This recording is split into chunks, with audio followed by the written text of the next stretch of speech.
Maintenant, on va voir le concept des transactions, qui est un concept très important et essentiel dans les bases de données, surtout que toutes les bases de données d'aujourd'hui sont installées dans un serveur qui est partagé entre plusieurs utilisateurs à travers, bien sûr, un périmètre très vaste géographiquement, entre des villes, même entre des pays. Alors imaginons par exemple qu'une banque qui a des agences à travers le royaume et ces agences, bien sûr, elles gèrent les comptes des clients de la banque. Alors, à n'importe quel moment, un client peut consulter son compte bancaire, peut faire des transactions, tirer de l'argent, déposer de l'argent, et ainsi de suite. Alors, imaginons par exemple que ce client-là a un fonds par exemple, de 5000 dirhams. Et il veut faire une transaction, tirer par exemple 4000 dirhams. Normalement, une fois il paye cet argent-là, ça veut dire que cette somme-là de 4000 dirhams, les 4000 dirhams doivent être débités de son compte, donc il ne peut avoir que par la suite il ne lui reste par la suite que 1000 dirhams. Donc comme ça, c'est une transaction qui doit aboutir et qui doit aussi qui doit soustraire les 4000 dirhams de son compte à travers, bien sûr, cette opération-là. Et de coup, dans toutes les autres agences, s'ils consultent le compte du même client, ils vont avoir 1000 dirhams et non pas 5000 dirhams parce qu'il a déjà consommé les 4000 dirhams dans une autre agence bancaire. Et comme ça, si un client peut, ou bien si un client peut avoir de l'argent dans le compte de ce client-là, il ne peut qu'avoir une somme de moins 1000 dirhams, sinon c'est la catastrophe. Ça veut dire si on est dans un système qui est partagé et qui ne traite pas en termes de transactions, on peut avoir des incohérences de notre base de données et on peut avoir des erreurs qui sont fatales au niveau des comptes de nos clients. Alors, ça c'est un exemple et on peut généraliser sur plusieurs autres exemples. Alors comme ça, on dit qu'une transaction est acide. Acide, ça veut dire que ce sont des initiales, acronymes A, ça veut dire atomique, dans le sens où une transaction, c'est un ensemble d'opérations, des instructions qui passent toutes ou bien aucune de ces opérations ne passe pas. Donc c'est atomique, il n'est pas divisible. Et une transaction, c'est un ensemble de mises à jour. Un ensemble, par exemple, d'updates, des updates et des deletes et des inserts en même temps. On veut que ces 3 ou bien ces 4 opérations passent d'un seul coup. Une de ces opérations ne passe pas. On considère qu'aucune autre opération ne passe. Donc ça, c'est atomique. Je vous donne un exemple. J'ai une table stock et une table commande. Si le client a commandé par exemple 5 articles, donc on va insérer une ligne dans la table commande. Comme quoi ce client-là a commandé 5 articles. L'insertion dans la table commande lui correspond une mise à jour dans la table stock. Ça veut dire les 5 articles que le client a commandés vont être soustraits de stock. Ça veut dire si on a dans le stock 10 articles, le client a commandé 5, donc on aura 5 articles parce que 10 moins 5, c'est 5. Donc les deux opérations insert et update insert dans la table commande et update dans la table stock, ce sont deux opérations qui doivent former une transaction. Si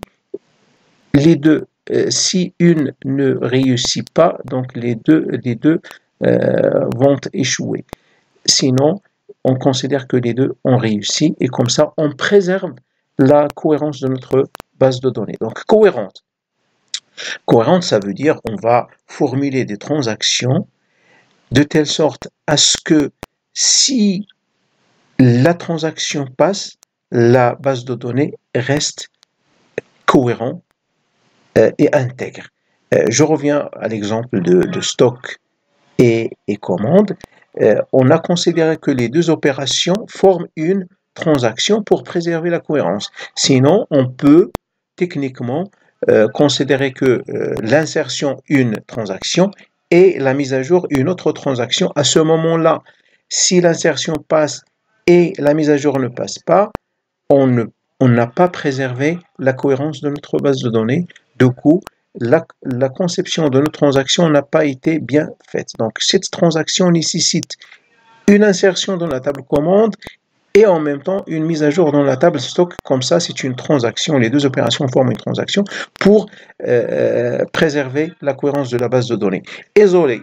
Ça, c'est très important, le terme isolé. Le terme isolé, ça veut dire quoi? Ça veut dire que une fois je fais une mise à jour ou bien je lance une transaction sur un ensemble de lignes de la base de données, ces lignes-là, elles vont être verrouillées. Ça veut dire que d'autres transactions ne peuvent pas accéder aux lignes qui sont en cours de mise à jour avant que la transaction qui a commencé ne termine son travail. Et là, je reviens à l'exemple de la banque.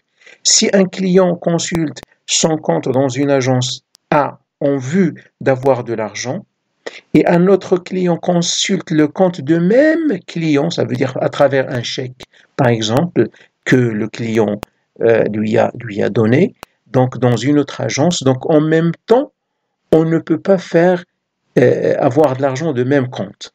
Donc si le premier est arrivé à l'agence A, le deuxième est arrivé à l'agence B en même temps, alors supposons que le client, on va l'appeler C1. Le client C1 a une somme dans son compte bancaire de 6000 dirhams. Alors, à ce niveau-là, le client 1 dans l'agence A, un client arrive avec un chèque de 5000 dirhams et dans l'agence B, un autre client arrive avec un autre chèque pour le même client qui est C1 de 3000 dirhams. Alors, une fois les deux arrivent en même temps, l'agence A, le conseiller le commercial qui est dans l'agence A va consulter le compte de client C1. Il va avoir 6000 dirhams. En même temps, la même chose, le conseiller commercial qui est dans l'agence B va consulter, il va trouver 6000 dirhams.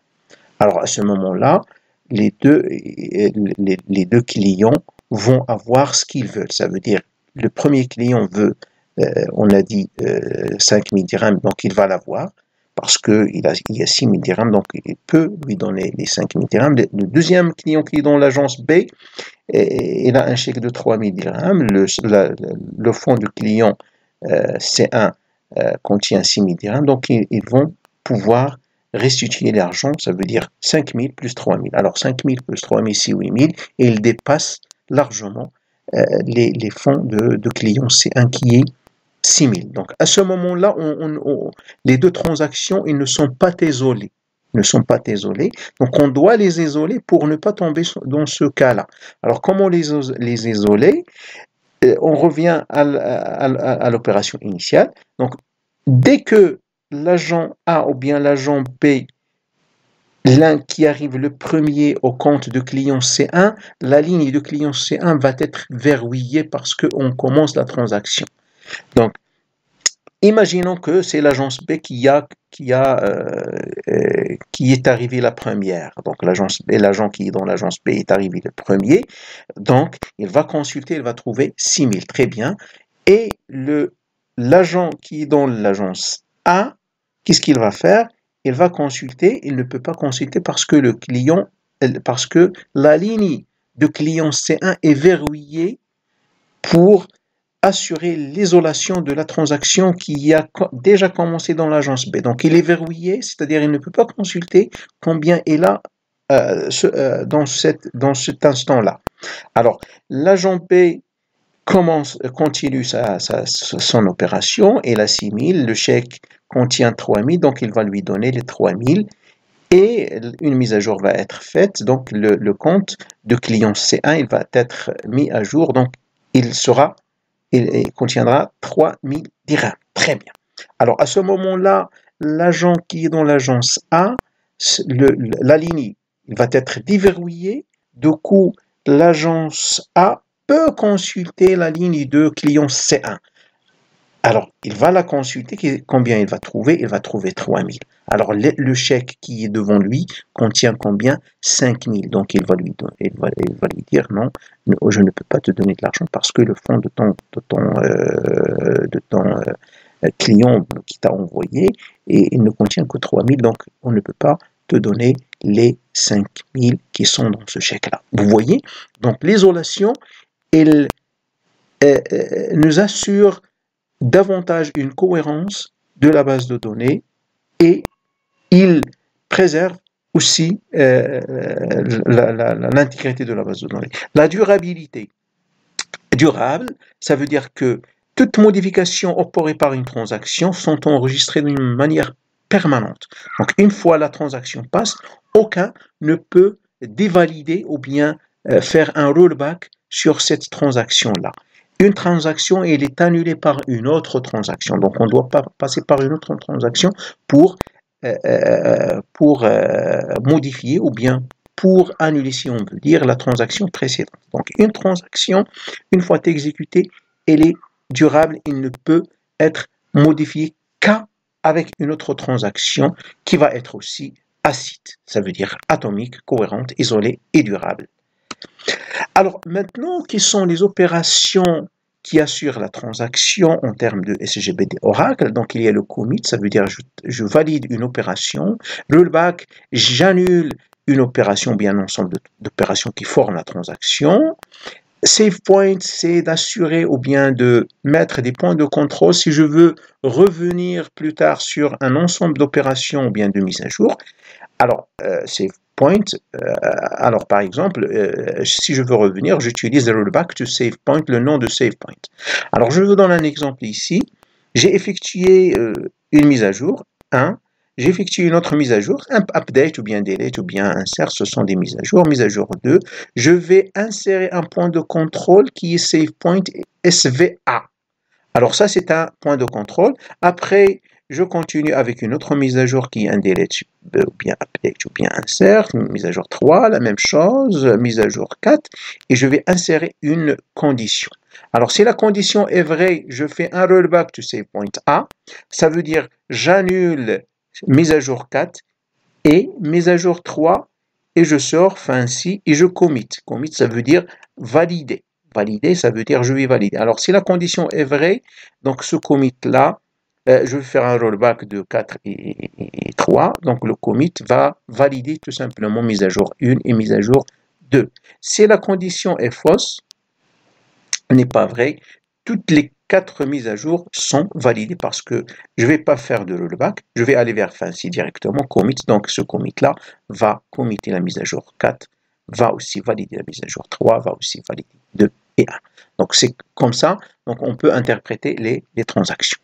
Alors, exemple de transaction, par exemple, insert into, delete, ça c'est une transaction qui contient 2 opérations. Là, c'est une transaction qui contient une seule opération, c'est opération insert.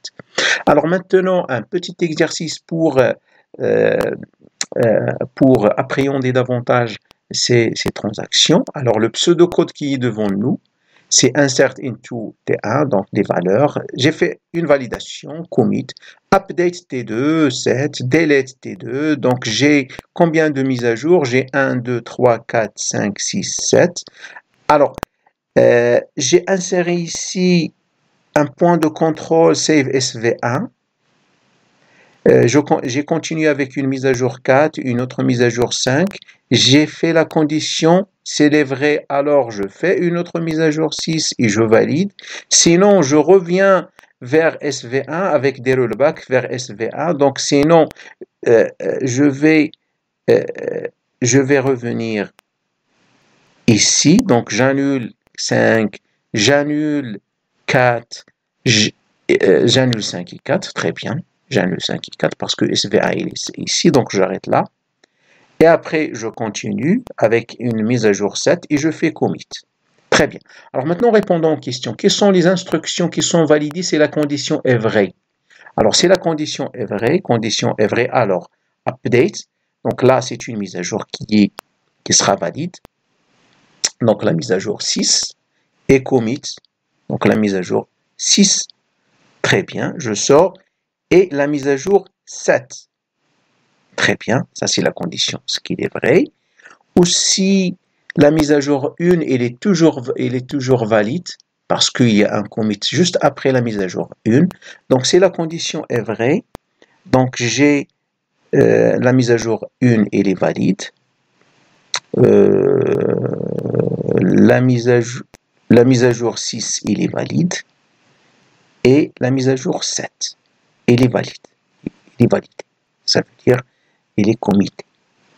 Alors, maintenant, question 2. Quel est le nombre de transactions qui sont exécutées dans ce programme selon la condition? Alors, si la condition est vraie, si la condition est vraie, donc le nombre de transactions, j'ai une transaction ici, voilà 1, la première transaction. Si elle est vraie, j'ai une autre transaction et j'ai une autre transaction. Donc, j'ai 3 transactions si la condition est vraie. Si la condition n'est pas vraie, ça veut dire je ne vais pas faire ça. Donc, j'ai cette transaction. J'ai cette transaction. Et aussi,